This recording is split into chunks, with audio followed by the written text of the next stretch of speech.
ময়ো আপোনালোকক কথা দিছোঁ, যিসকল শিক্ষক আহিছে মই জানো, মই জানিব পাৰিছোঁ they are from 50% of they are from convent background. কিমান সুন্দৰ কথা। তেওঁলোকে মোৰ নিচিনা ইংলিছ নকয়, তেওঁলোকে ইংৰাজৰ নিচিনা ইংলিছ কয়। মই কিন্তু গোলাইগাঁৱত শিকা ইংলিছে কওঁ, তাতকৈ ওপৰত ক'ব নোৱাৰোঁ। সেই অৱস্থা 1978 চনত মোৰ যি অৱস্থা আছিলে, মই মোৰাবাৰীত ছেম কণ্ডিশ্যন দেখি আছোঁ। 1978 চনত মই কটন কলেজত গৈ পেলাই 100ৰ ভিতৰত 26 পাইছিলোঁ মাত্ৰ। কিয় জানে? এটা বাক্য মই কমপ্লিট কৰিব পৰা নাছিলোঁ, কিয়নো কোনো মোৰ গুৰুৱে কোৱা নাছিলে যে তুমি এটা বাক্য ৰচনা কৰা। কৈছিলে এয়া প্ৰশ্ন আৰু এয়া উত্তৰ, তুমি শিকা, মুখাস্ত কৰা, লিখিবা, নম্বৰ পাবা। মই লিখিলোঁ, নম্বৰ পালোঁ, ছাৰে বাহ দিলে, বাহ তুমি খুব ভাল ল'ৰা। সেই তেনেকৈ গৈ পেলাই কলেজত পালোঁ। পাই গৈ পেলাই মই প্ৰথম পৰীক্ষাটোতে ফেইল। 26 মানে ফেইল নহয় জানো? আজিও মই দেখি আছোঁ। আপোনালোকে গম পাইছে যে মই কেইবাখনো বিদ্যালয়ৰ লগত জড়িত হৈ আছোঁ। লেটেষ্ট মই য'ত জড়িত হৈ আছোঁ তাত এটা ৰিচাৰ্চ এণ্ড ডেভেলপমেণ্ট চেল খুলিছোঁ।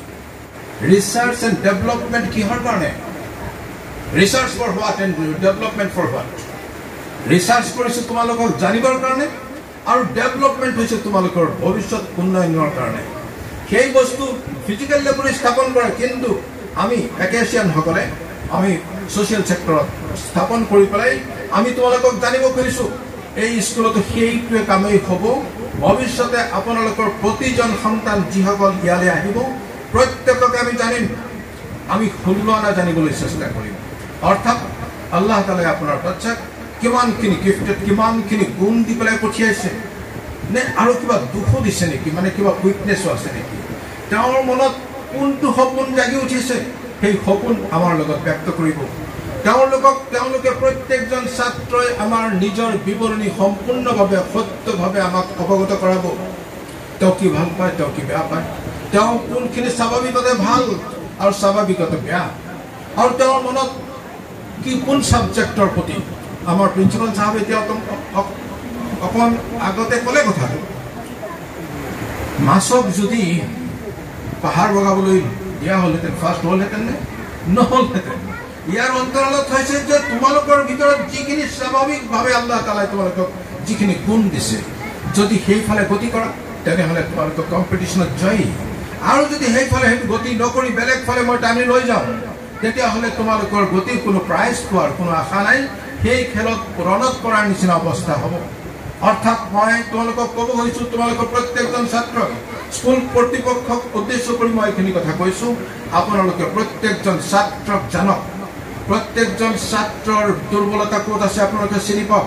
প্ৰত্যেকজন ছাত্ৰৰ নাম লওঁতে তেওঁলোকক সন্মান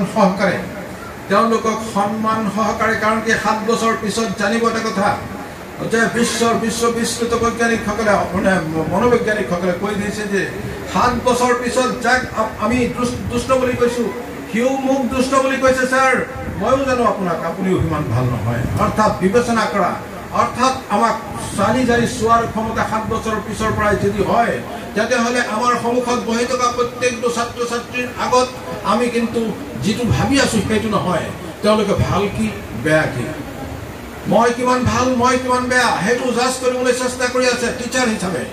মই টিচাৰ হিচাপে কিমান ভাল আৰু কিমান বেয়া। ৰঙা চকুত দেখুওৱা টিচাৰজনে প্ৰশ্নৰ উত্তৰ নিদি ৰঙা চকু দেখুওৱা যিটো আদব কাইদা ইয়াত চলি আছে ইমান দিনে, সেইটোও তেওঁলোকে বুজি পায়। সেই দিন এতিয়া উকলি গৈছে।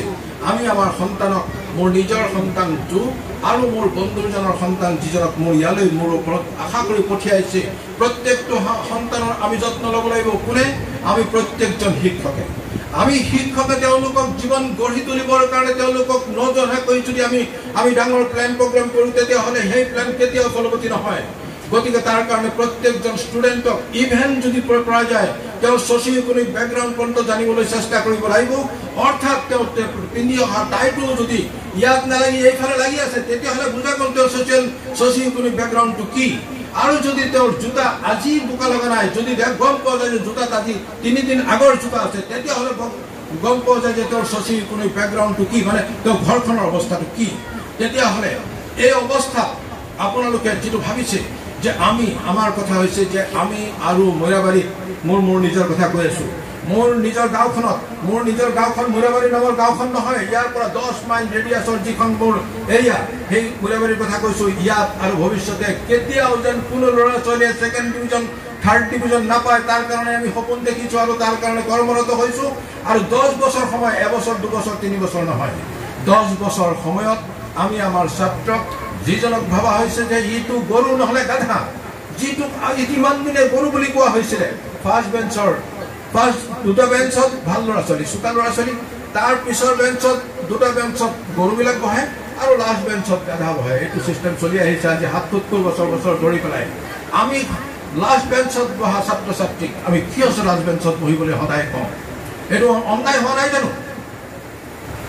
কিয় তেওঁ লাষ্ট বেঞ্চত বহে আৰু কিয় মোৰ প্ৰিয় ছাত্ৰজনে ফাৰ্ষ্ট বেঞ্চত বহে? এইটো অন্যায় হৈছে, এইটো ছ'চিয়েল ইনজাষ্টিছ হৈছে।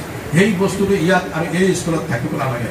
যিজন ছাত্ৰ এই ক্লাছটোত আটাইতকৈ দুৰ্বল, সেইজনক উদ্ধাৰ কৰাটো, মই কৈছোঁ সেই শব্দটো যে উদ্ধাৰ কৰিব লাগিব। মানে সেই পিতৃ মাতৃ কিয় সপোন কাৰণে আমাৰ ওচৰলৈ আহিছে, তেওঁৰ পিতৃ মাতৃ হয়তো অশিক্ষিত, তেওঁলোকৰ ভিতৰত যিটো সপোন আছে সেইটো আমাৰ সন্মুখত আহি প্ৰিন্সিপালৰ সন্মুখত বহি লৈ তেওঁলোকে ব্যক্ত কৰিব নোৱাৰে। সেইখিনি সাহস আৰু হিম্মত নথকাৰ কাৰণে তেওঁলোকে ভাবিছে যে ভাল স্কুল শুনিছোঁ, ভাল স্কুলত দিছোঁ, যি হ'ব ইয়াত ভালেই হ'ব। নহয়, ইয়াত ভাল হোৱাটোৰ দায়িত্ব এতিয়া আমাৰ ওপৰত। আমি গাৰ্জেনে নোকোৱা স্বত্বেও আমি জানিবলৈ পাইছোঁ যে বহু আশাৰে আমাক ল'ৰা ছোৱালী ইয়াত দিছে। কোনখন স্কুলত দিছে? মুৰাবাৰীৰ আটাইতকৈ ভাল স্কুলখনত দিছে। এইখন স্কুল হেনো আমিন ছাৰে কেইবাবাৰো আমাৰ ল'ৰা ছোৱালীক কৈছে যে this school turn into a national school. এইখন স্কুল এটা উইণ্ড হ'ব, এটা খিৰিকী হ'ব পৃথিৱীখনক চাবৰ কাৰণে। This school will turn into an window to open up this latest and best academic world before you.